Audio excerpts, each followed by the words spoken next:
Chapter 10. Yours all along. Queen Tati's little informers had told her about Lalia's intentions to follow Princess Helema throughout the ritual dance, and this gave her an idea of how to quietly get rid of Princess Helema in such a way that nothing could be traced back to her. This will be too easy, she laughed to herself when the informer left. You dare backstab me without remorse?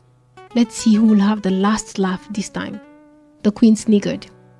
She quickly made her way to the king's quarters. She made the decision to complete her plan the next day, first thing in the morning. The next day, as the princess rested, the celebrations continued. The gifts the people had brought filled her hut and her whole quarters. She was showered with so much love and care by everyone that she almost forgot all her worries.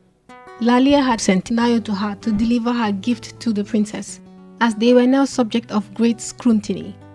Lalia had gone out early that morning to hunt for Helema.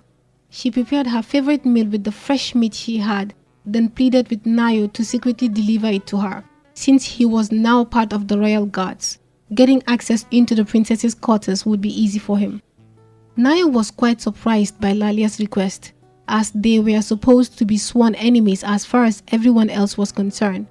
He had disregarded the rumors about the two ladies early that morning, but now he realized that they were all true. He was so transfixed in the moment that Lalia had to tap him to get his attention, then coax him to take the gift to Helema with a promise to explain her bizarre request later.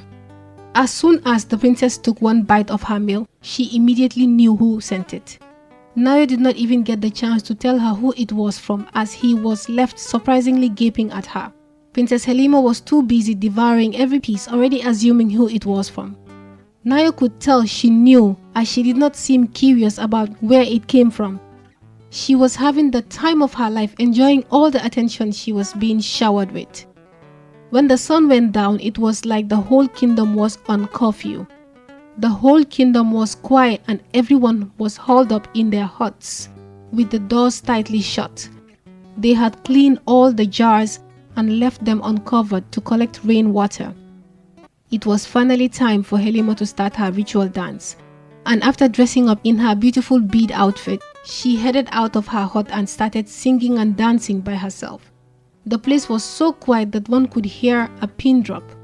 Everyone could hear her singing and clapping as she slowly danced out of the palace yard. She knew Lalia was with her. She could feel her presence, as the rush of grasses and bushes that had obstructed her path to the shrine has all been neatly cleared, making her path smooth and easy. She was certain that Lalia was behind all of this, and this brought her comfort and ease. Lalia followed the princess. She hid so well that the princess couldn't see her or even tell where she was. As she neared the goddess's shrine, lightning had started to strike, followed by the loud and deafening sounds of thunder. These sounds greatly excited the people as they started anticipating the rains. As soon as the princess entered the shrine, it started pouring heavily. She rested against the wall of the shrine to catch her breath, tired from all the dancing and singing she had been doing the whole night. She could hear the natives celebrating, dancing and beating their drums inside their houses, all ecstatic that the drought has finally ended. She performed the last parts of the dance ritual in the shrine, singing the goddess's song thanking her for bringing the rain. By the time she was done performing, it was almost morning. When she got out of the shrine to head back to the palace, she stopped for a while to take in her surroundings and enjoy the rains. As she stood looking around, she remembered that Lalia could be hiding somewhere nearby, so she decided to make a signal that would prompt her to reveal herself. Her gesture was met by the sound of what sounded like metal, a cutlass perhaps, striking the ground. She knew that this was Lalia's way of acknowledging her signal. This brought a huge smile on her face, because she was glad that her friend kept her word. The princess walked on towards the palace, almost keeping from the happiness she felt, but her excitement was short-lived, abruptly cut short by the rumbling sound of footsteps running from the grasses towards them. Although it was raining quite heavily, they could still hear people running towards them. It wasn't long when they saw that it was two men, and Lalia took it upon herself to see what all the commotion was about, who the two men were and what they were doing out in the bushes at that time. Before she even got close enough to ask, they saw daggers flying out towards them. aiming for both her and Halima. She was very quick in her feet and managed to block their trajectory before they harmed her and Halima. Despite her success in blocking the daggers, she still got wounded on her thigh. However, that didn't stop her from fighting on. From the skill with which they threw their daggers, Lalia was certain that they were trained assassins, who must have been hired to kill them. On realizing this, Lalia came out of hiding and grabbed Halima's hand and started running away from their attackers. They were both unarmed and very vulnerable on the attack. They ran as fast as their legs could carry them. And as they ran, the princess had another one of her visions, but this time it was pertaining to their ordeal. Everything suddenly became clear to her, and she just stood, transfixed in her place, watching her friend as she frantically ran around, looking for ways and means to keep them both from harm. It warmed her heart seeing how serious Lalia was about her promise to protect her. She meant every word when she said she would protect her, even if it meant putting herself in harm's way. Halima felt a great deal of pride and admiration for her friend, who was consumed with worry over their predicament. She was busy fighting off the missiles from the men. She hid the princess in the bushes to attack one of the men as she had seen where he was hiding. She stealthily crept up on him and struck him with one of their own daggers. When the man fell to the ground dead, Lalia reached down and removed the mask he had on to see if she would recognize him, but she was not familiar with his face and so did not know who he was. She could not ascertain who might have sent them. She stood trying to ponder on where their attackers could be coming from, but not for long. She was still under attack from the spray of arrows, and whilst running, she bent down to pick one of the fallen arrows as they looked awfully familiar. She realized that they were her very own. This was puzzling to her. They were being attacked with weapons she had crafted with her own hands. She knew this because she marked all of them with her own insignia. Lalia ran back to the place she had asked Halima to hide to see if she was all right. Her plan was to seek refuge in the nearby homes by the bushes. As they ran, Halima saw an arrow flying towards Lalia. She instinctively pushed her away and stood in her place to prevent it from hitting Lalia.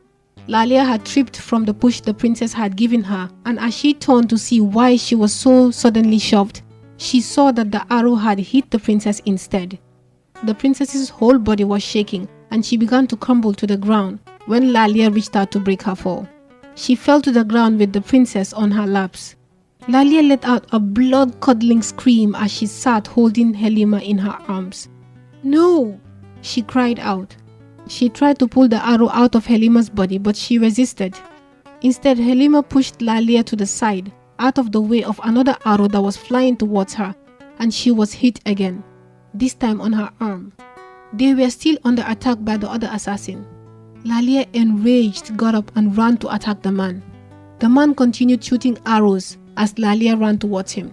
As he prepared his bow to shoot an arrow, he was sure he was going to hit his target, but his hands froze. He could not move them. He must be delusional because it was as if he felt something holding his hands back, stopping him from shooting. Whilst he struggled to move his hand, Lalia had reached him and fearlessly picked a huge branch from the ground to hit him as hard as she could on his head. With every might she could muster from her tired body, their attacker fell to the ground unconscious after this, buying her time to run back to attend to the princess as it continued to rain. "Halima! Halima!" "No!" she screamed, shaking the princess. She quickly rummaged through her knapsack, searching for the Ajulu herb. She silently thanked the gods for making her remember to bring it along as she untied it from her waist. When she looked back down at Halima and saw the extent of her wounds, she was overwhelmed with grief and she started crying. She decided to move her under a nearby tree to protect her from the pouring rains. She lay her on her laps while she sat by the roots of the tree sobbing. Why did you do that?" she stammered, trying to figure out a way to safely pull the arrow that had pierced the princess's stomach and arm. She needed to rub the herb directly on her wounds and pray to the gods that they work on her, as the rainwater may disrupt the herb's effectiveness. The princess lay still, replaying in her head the very moment everything became clear to her.